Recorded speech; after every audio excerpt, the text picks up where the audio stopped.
भारतीय दहशतगर्द। ये जंग नजर नहीं आती लेकिन लड़ी जा रही है। भारतीय खुफिया एजेंसियों की साजिश, दहशतगर्द तंजीमों के खतरनाक मंसूबे और एक मर्द मुजाहिद की जुर्रतमंदाना जवाबी कार्रवाइयाँ। दुश्मन जहाँ भी होगा हम वहाँ पहुँचेंगे। भारतीय दहशतगर्द।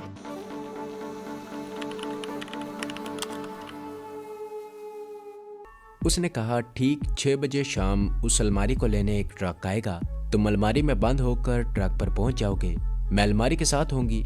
यहाँ से ट्रक अलमारी लेकर गोदी पर जाएगा, जहाँ उसे सप्लाई लेकर जाने वाले स्टीमर पर रखवा दिया जाएगा। मैं तब भी अलमारी के पास रहूंगी। अगर तुम्हें किसी किस्म की दिक्कत पेश आए तो अलमारी के ताले वाले सुराख में से बाहर मुझे देखने के बाद 2 बार दरवाजे पर ठक ठक करना। मैं मौका पाकर थोड़ा सा दरवाजा खोलकर तुमसे बात कर लूंगी। वैसे तुम ऐसा ना ही करो तो बेहतर है। मैंने कहा, तुम फिक्र ना करो, मैं ये सफर खामोशी से तय कर लूंगा। उसके बाद वो ये कहकर गैराज से निकल गई कि मैं कुछ देर के बाद आऊंगी। मैं गैराज में अलमारी के पास अकेला रह गया। वहां कोने में एक स्टूल पड़ा था। मैं स्टूल पर बैठ गया और अलमारी की तरफ देखने लगा। भरा हुआ रिवॉल्वर मेरी पतलून की जेब में था। मैंने सिर्फ पतलून कमीज पहन रखी थी। काफी देर बाद माधवी आ गई। उसके हाथ में चाय की चैनक और शीशे के 2 गिलास थे। कहने लगी, मैं काफी लाई हूँ, पियोगे? मैंने कहा, जरूर पीऊंगा। हम काफी पीते हुए बातें करने लगे। मैंने माधवी से पूछा, जेल की 4 दीवारी के अंदर पहुंचने के बाद हमें क्या करना होगा? सप्लाई वाला स्टीमर तो बकौल तुम्हारे आज रात के पिछले पहर जजीरे से वापस चल पड़ेगा। क्या इस दौरान हम कैप्टन जमशेद को काल कोठरी से निकालने में कामयाब हो सकेंगे? और फर्ज कर लिया कि हम उसे निकाल भी लेते हैं, तो क्या हम दूसरों की नजरों से छुपकर स्टीमर में सवार होकर समंदर अबूर कर सकेंगे? माधवी का चेहरा बड़ा संजीदा था। कॉफी का गिलास उसके हाथ में था। कहने लगी, ये सब कुछ मैं तुम्हें जेल के अंदर पहुंचने के बाद बताऊंगी। अभी हमारा मकसद सिर्फ तुम्हें जेल के अंदर चीफ वार्डन के दफ्तर में पहुंचाना है। आगे का भी मैंने सोच रखा है, लेकिन ये मैं तुम्हें वहां पहुंचने के बाद बताऊंगी। वो देर तक मेरे पास बैठी रही, फिर चली गई। 6 बजने में अभी 10 मिनट रहते थे कि वो आ गई। कहने लगी, तैयारी पकड़ लो, पूरे 6 बजे गोदी का ट्रक अलमारी लेने आ जाएगा। मैंने अलमारी का दरवाजा खोला और उसके अंदर जाकर खड़ा हो गया। मैं ये देखना चाहता था कि क्या मैं बंद अलमारी के खाने में आसानी से बैठ सकता हूँ। मैं बैठ गया था। मुझे ज्यादा दिक्कत महसूस नहीं हुई थी। माधवी ने कहा, ये अलमारी ट्रक में खड़ी करके रखी जाएगी। तुम अगर बैठना चाहो और बैठने में तुम्हें अगर तकलीफ महसूस नहीं होती तो तुम बेशक बैठ जाना। जिस तरह तुम्हें सहूलत हो वैसे ही करना। वो बार बार घड़ी देख रही थी जो उसकी कलाई पर बंधी हुई थी। मैं अलमारी से बाहर आ गया। मैंने कहा, मेरा ख्याल है कि मैं अलमारी में बैठ कर जाऊंगा। 6:10 पर बाहर किसी ट्रक ने हॉर्न दिया। माधवी ने कहा, अलमारी में बैठ जाओ, ट्रक आ गया है। मैं अलमारी में दाखिल होकर बैठ गया। माधवी ने मेरी तरफ मुस्कुरा कर देखा और अलमारी के दोनों पट बंद करके ताला लगा दिया। अब मैं अलमारी में कैद हो गया था। मुझे यूं लगा जैसे मैं किसी सिलेंडर के अंदर बैठा हूँ। छत के सुराखों में से बल्ब की धीमी रोशनी अलमारी के अंदर आ रही थी। मुझे माधवी के कदमों की आवाज बाहर जाते सुनाई दी। फिर उसने अंग्रेजी में किसी से कहा, ट्रक इधर ले आओ, अलमारी गैराज में है। ट्रक का इंजन चल रहा था। ट्रक की गूं गूं की आवाजें करीब आने लगी। फिर ऐसे लगा जैसे ट्रक गैराज के सामने आकर रुक गया है। मुझे माधवी की आवाज आई, अलमारी को एहतियात से उठाकर रखना, यह बड़ी कीमती अलमारी है, कहीं कोई रगड़ ना लग जाए। किसी ने बुलंद आवाज में कहा, डोंट वरी मैडम। फिर मेरी अलमारी ने अपनी जगह से हरकत की। उसके साथ ही जैसे अलमारी जमीन से बुलंद हो गई। अलमारी को उसी तरह उठाए हुए गैराज से निकालकर ट्रक में बड़े आराम से रख दिया गया। माधवी की आवाज आई, इसे रस्सी से बांध दो। मुझे ऐसी आवाजें आई जैसे अलमारी के गिर्द रस्सी डालकर उसे ट्रक की दीवार के साथ बांधा जा रहा है। फिर ट्रक के इंजन को गेयर लगाया गया और वो चल पड़ा। उस वक्त शाम की स्याही फैल चुकी थी। मैं अलमारी के खाने में घुटनों में हाथ रख के बैठा हुआ था। मैंने ऊपर निगाह उठाकर देखा। अलमारी की छत के सुराख बिल्कुल अंधेरा होने की वजह से मुझे नजर नहीं आ रहे थे, मगर उनमें से ताज़ा हवा जरूर अंदर आ रही थी। मुझे घुटन का एहसास बिल्कुल नहीं हो रहा था। ट्रक सड़क पर हल्के हल्के हुचके लगाता चला जा रहा था। एलोर की गोदी वहां से 6-7 मील के फासले पर थी। ट्रक कई सड़कों पर मुड़ा। फिर अलमारी के सुराखों में से समंदर की मरतूब हवा आती महसूस हुई।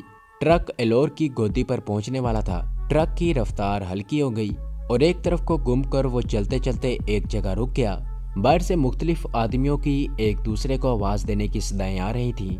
किसी स्टीमर के विसल की आवाज भी सुनाई दी। माधवी ट्रक में आगे बैठी हुई थी। अगर अलमारी के पास होती तो जरूर मुझसे एक आध बात करती। मजदूर लोग भी शायद ट्रक के अकबी दरवाजे के पास बैठे थे। मुझे उनकी कोई आवाज नहीं आई थी। अलमारी को ट्रक में से उतारा जाने लगा।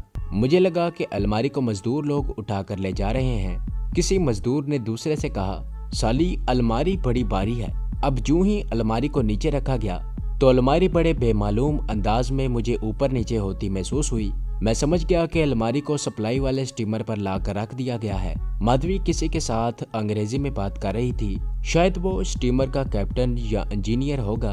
कुछ वक्त गुजर गया, फिर स्टीमर के हॉर्न की 3 बार आवाज बुलंद हुई और उसके फौरन बाद स्टीमर का इंजन स्टार्ट हो गया और मुझे अलमारी के अंदर बैठे बैठे हल्का सा धचका लगा। स्टीमर समंदर पर चल पड़ा था।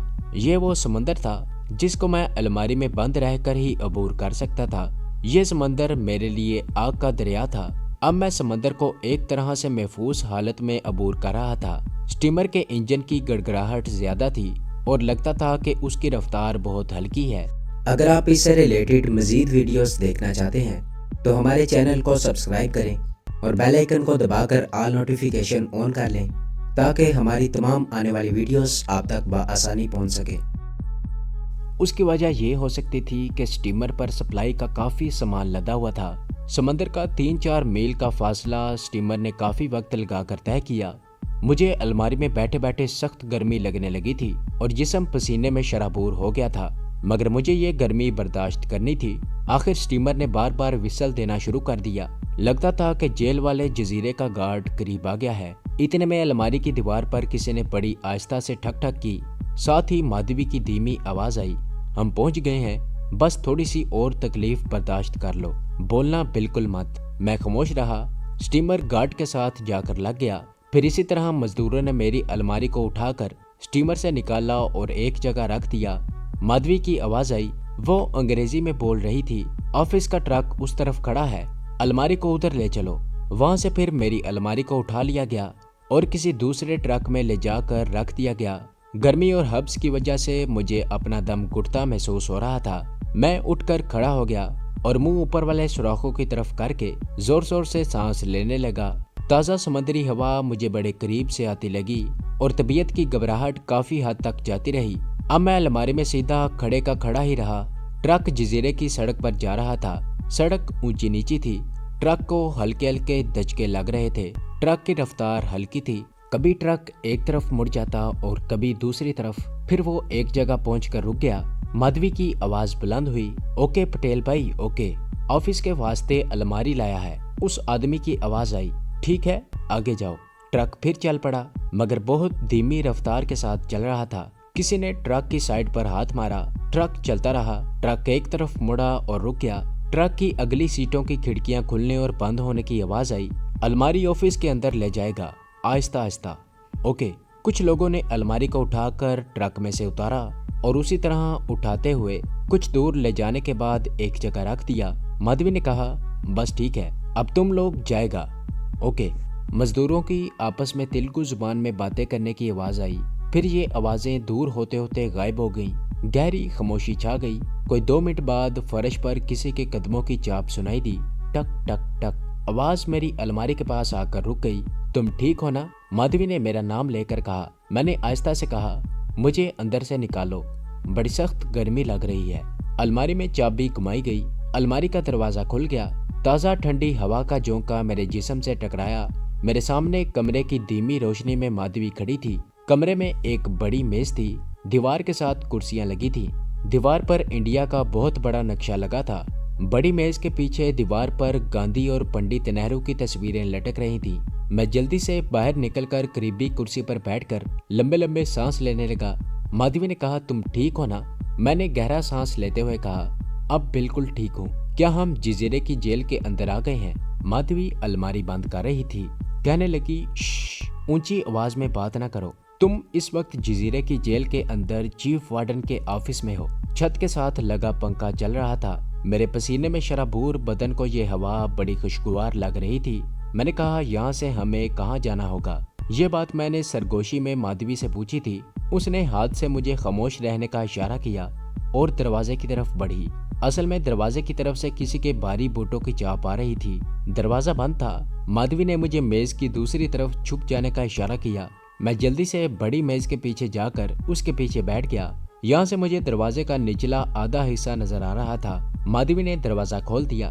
बाहर से कोई आदमी अंदर दाखिल हुआ। उसके भारी स्याह फौजी अंदाज के बूट, टांगों पर चढ़ी हुई खाकी जुराबें और निकर का कुछ हिस्सा नजर आ रहा था। उस आदमी ने कहा, मैडम अभी इधर काम करेगा या स्टोर में जाएगा? ये कोई गार्ड था जिसकी वहाँ रात को पहरा देने की ड्यूटी थी। माधवी ने बड़े पुरस्कून लहजे में बेनियाजी से कहा।